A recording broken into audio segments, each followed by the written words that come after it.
Nous sommes de retour pour couper à travers le bruit et vous dire ce qui a vraiment fait bouger les marchés cette semaine. Oubliez ce que vous avez entendu sur CNBC, Bloomberg ou dans ces podcasts financiers en vase clos. Ce n'est pas une discussion entre deux journalistes économiques. Et non, nous n'interviewons pas un milliardaire de hedge fund. C'est quelque chose de totalement différent. C'est un débrief brut, en temps réel, entre deux IA, toutes deux formées par un ancien gestionnaire de portefeuille institutionnel qui décode ce qui a vraiment agité les marchés mondiaux. Cette semaine a marqué une véritable bifurcation. Les méga-caps technologiques ont reculé, tandis que les small et mid-caps américaines ont atteint des sommets historiques, portés par le reflux de l'inflation et le grand retour de la rotation vers l'économie réelle. L'Europe a surpris avec l'Allemagne sortie de récession et une accélération de la croissance au Royaume-Uni, pendant que le Japon s'envolait sur des espoirs de relance budgétaire liés aux élections. Dans le même temps, la Chine a brutalement freiné son rallye via un durcissement réglementaire, rappelant que la croissance ne se traduit pas toujours par une hausse des marchés. Avant de courir après le prochain breakout ou trade macro, marquez une pause, décortiquons ce que les données murmurent vraiment, pas ce que les gros titres hurlent. Likez, partagez et abonnez-vous si vous voulez de vraies analyses, pas des avis recyclés. Et restez avec nous. Car à la fin de cet épisode, nous dévoilons les 5 principaux risques mondiaux capables de surprendre les marchés la semaine prochaine. À ne pas manquer.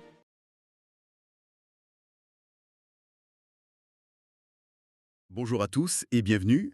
Quelle semaine! On a eu l'impression de voir deux marchés complètement différents cohabiter. Bonjour, oui, c'est exactement ça. D'un côté, on a des chiffres qui rassurent, une certaine solidité économique. Et de l'autre, un brouhaha politique, des résultats d'entreprises qui sèment le doute. C'est ce grand écart qu'on va essayer de décortiquer aujourd'hui. Tout à fait. Au programme, on fait le tour du globe, des États-Unis à la Chine, en passant par une Europe qui semble se réveiller et un Japon en pleine effervescence. Ensuite, on se penche sur le calendrier de la semaine qui vient, qui est absolument capital. Et on terminera avec les 5 points chauds, les 5 risques à avoir sur son radar. Parfait. Mais le mot de la semaine, je crois, c'est vraiment divergence. C'est presque schizophrénique. Ah oui, Aux États-Unis, les petites entreprises s'envolent pendant que les géants patinent un peu. En Europe, l'Allemagne, le moteur historique, qui redémarre enfin. enfin. Et au Japon, c'est un pari purement politique qui enflamme la bourse. Chaque région joue sa propre partition. Comprendre ces nuances, je pense que c'est la clé de ce début d'année. Alors commençons par le cœur du réacteur, les États-Unis. Les grands indices, le S&P 500, le Nasdaq, ont un peu piqué du nez. Mais c'est l'arbre qui cache la forêt, c'est ça? Exactement. Parce que sous la surface, on a le Russell 2000, l'indice des PME américaines, qui a explosé de plus de 2% pour atteindre des sommets. Comment on explique une fracture pareille?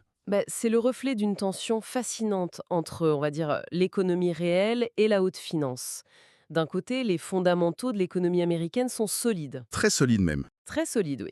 L'inflation de base, ce qu'on appelle le core CPI, continue de ralentir. On est à 2,6% sur un an en décembre. C'est le rythme le plus faible depuis 2021.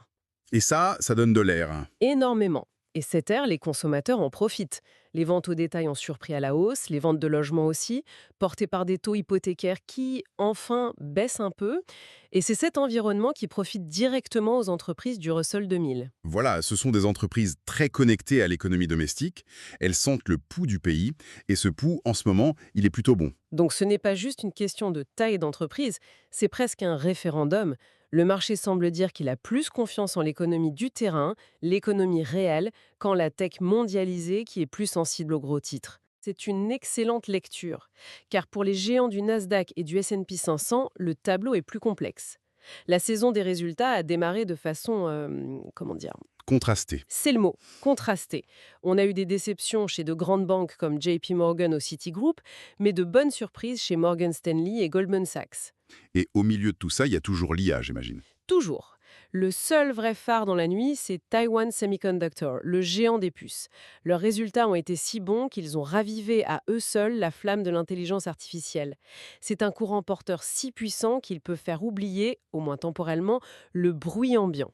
Et du bruit, il y en a eu. Ah oui, des propositions de Donald Trump sur un plafonnement des taux de carte de crédit, des droits de douane, et puis cette enquête du département de la justice impliquant Jérôme Powell, le patron de la Fed, tout ça, ça crée de l'incertitude. Cette divergence, elle est flagrante aux États-Unis. Est-ce qu'on la retrouve en Europe, où on a vu le CAC 40 reculer pendant que le DAX allemand et le FTSE britannique grimpaient? on la retrouve, mais pour des raisons différentes. Ce qui est vraiment remarquable, c'est le réveil de l'Allemagne. Ah oui? Le PIB a progressé de 0,2% au dernier trimestre 2025. Ça peut paraître modeste, Très modeste. mais ça sort officiellement le pays de 3 longues années de stagnation. C'est un signal psychologique très fort. Officiellement, oui. Mais est-ce que c'est une reprise durable? Si elle est tirée par les dépenses publiques et la consommation, alors que les exportations, le cœur du modèle allemand, sont toujours à la peine, ce n'est pas un peu en trompe-l'œil? C'est la question à 1 million. Pour l'instant, c'est un soulagement. La consommation repart, le sentiment des investisseurs dans la zone euro est au plus haut depuis presque un an. D'accord. Mais vous avez raison, le vrai test, ce sera le retour de la machine exportatrice. Et à ce sujet, il y a eu une nouvelle qui est presque passée inaperçue, mais qui est capitale sur le long terme. Laquelle? L'UE a enfin validé l'accord de libre-échange avec les pays du Mercosur, l'Amérique du Sud. Après 25 ans de négociations. 25 ans, absolument. Ça montre à quel point c'était complexe, mais aussi potentiellement transformateur. Plus de 90% des droits de douane vont sauter. Pour les exportateurs européens, à terme, c'est une bouffée d'air considérable.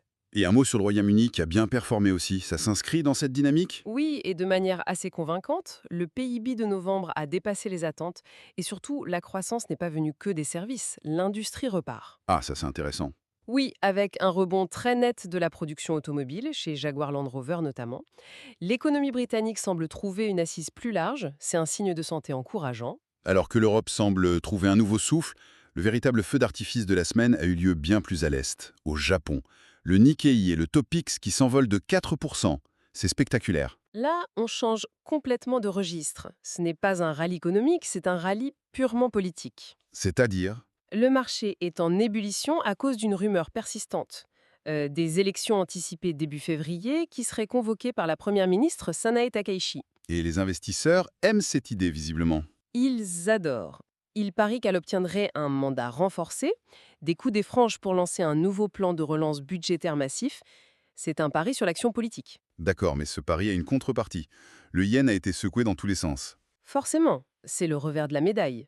Le yen a d'abord plongé face au dollar avant que le ministre des Finances ne siffle un peu la fin de la récréation. Hmm.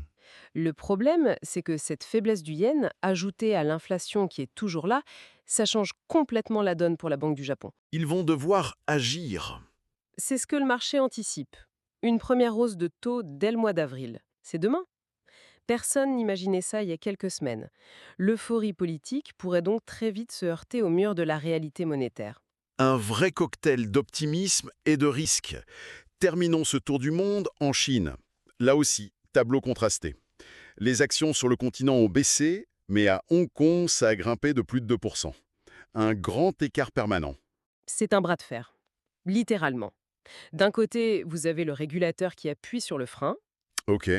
Les autorités ont durci les règles sur l'achat d'actions à crédit. En exigeant 100% de marge, le message est clair. La petite flambée spéculative, ça suffit. Pékin ne veut pas d'une bulle. D'accord. Ça, c'est le frein. Et de l'autre côté, qu'est-ce qui appuie sur l'accélérateur? Le commerce extérieur. Les chiffres sont tout simplement exceptionnels. Vraiment? Les exportations ont bondi de 6,6% en décembre. Et sur l'année, l'excédent commercial dépasse les 1,200 milliards de dollars. C'est colossal. La Chine inonde l'Asie du Sud-Est et l'Europe de ses produits. Donc une puissance macroéconomique indéniable. Indéniable, mais qui est en conflit direct avec la volonté de contrôle de Pékin et la crise immobilière qui n'en finit pas. D'où cette performance en dents de scie. C'est limpide. Après ce panorama, regardons devant nous. La semaine du 19 au 23 janvier, elle s'annonce chargée. C'est une semaine marathon avec plusieurs points culminants. Ça commence dès lundi, qui est férié aux États-Unis. Donc tous les yeux sur la Chine? Exactement. Il publie une avalanche de données. La croissance du PIB, la production industrielle, les ventes au détail. C'est le grand check-up de l'économie chinoise. D'accord. Mardi, on revient en Europe. Chômage au Royaume-Uni et surtout l'indice ZEV en Allemagne, qui mesure le moral des investisseurs. C'est un bon indicateur avancé. Mercredi, focus sur l'inflation britannique. Et j'ai l'impression que tout s'accélère en fin de semaine. C'est ça. Jeudi, c'est la journée américaine. On aura l'indice des prix PCO. Le PCE, il faut le rappeler, c'est la mesure que la Fed regarde avec une loupe. Bien plus que le CPI, oui. C'est le chiffre qui peut faire ou défaire les anticipations de baisse de taux. On aura aussi une nouvelle estimation de la croissance américaine. Et vendredi, le bouquet final. Le bouquet final. On aura les indices PMI, le pouls de l'activité économique, en Allemagne et au Royaume-Uni, et surtout le point d'orgue, la décision de la Banque du Japon sur sa politique monétaire. Un agenda de ministres. Si on devait distiller tout ça en 5 points de friction, 5 risques majeurs pour la semaine, quels seraient-ils? D'accord, allons-y. Le premier point chaud, c'est dès lundi. Une déception sur la croissance chinoise. Les attentes sont élevées. Si les chiffres déçoivent, tout le narratif sur la résilience chinoise pourrait en prendre un coup. Risque numéro 1. Le deuxième? Numéro 2, mercredi, une inflation qui reste collante au Royaume-Uni. Si les prix refusent de baisser, ça pourrait casser net le petit élan de croissance qu'on observe. D'accord. Le troisième, c'est le gros morceau américain de jeudi, j'imagine. C'est ça. Le troisième risque, c'est une mauvaise surprise sur l'inflation PCE aux États-Unis. Un chiffre plus fort qu'attendu, et c'est tout le calendrier de baisse des taux de la Fed qui est remis en question. Ça, les marchés détesteraient. On imagine. Le quatrième. Le quatrième, ce sont les indicateurs avancés en Europe. Mardi et vendredi. Si le moral des investisseurs allemands ou les PMI s'effondrent, les espoirs d'une reprise solide s'envoleraient. Et le dernier, c'est le suspense japonais. C'est le cinquième risque, le plus imprévisible. Vendredi, la décision de la Banque du Japon. Le risque, ce n'est pas tant une hausse de taux immédiate, mais plutôt un changement de ton.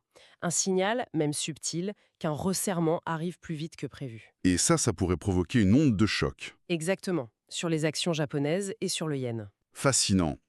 Au fond, si on prend un peu de recul, le tableau général, c'est celui d'une inflation qui se calme un peu partout, mais avec des trajectoires de croissance qui n'ont plus rien à voir les unes avec les autres. C'est ça. Chaque économie s'englobe vraiment dans son propre couloir de nage. On sort d'une période où tout était corrélé. Maintenant, chaque région a ses propres défis, ses propres moteurs. Et la semaine qui vient, c'est un test grandeur nature pour tous ces scénarios. Un test majeur. Est-ce que la désinflation américaine se confirme? Est-ce que la croissance chinoise tient ses promesses? Et la Banque du Japon va-t-elle vraiment tourner une page de l'histoire monétaire? Les réponses vont définir la direction des marchés pour les mois à venir. Et ça amène à une réflexion plus profonde pour finir. On a vécu pendant des années dans un monde où tous les marchés financiers dansaient au rythme de la Fed américaine. Une sorte de chef d'orchestre mondial. Oui, c'était le cas. Mais aujourd'hui, avec une Allemagne qui redémarre, un Royaume-Uni qui se redresse, et surtout un Japon qui envisage de relever ses taux pour la première fois depuis une éternité, la question se pose. N'assistons pas au début d'une désynchronisation des grands cycles économiques et monétaires? C'est une question fondamentale. Et si la réponse est oui, qu'est-ce que ça implique pour construire un portefeuille vraiment diversifié demain, quand les vieilles corrélations ne fonctionneront plus? C'est la grande question à garder en tête, je crois. Vous êtes encore là? Alors vous êtes des nôtres, ceux qui veulent vraiment comprendre les marchés. Si ça vous a fait réfléchir autrement, likez, partagez et abonnez-vous. Des marchés plus intelligents ont besoin d'esprits plus affûtés. Développons ça ensemble. Nouveaux épisodes IA chaque semaine.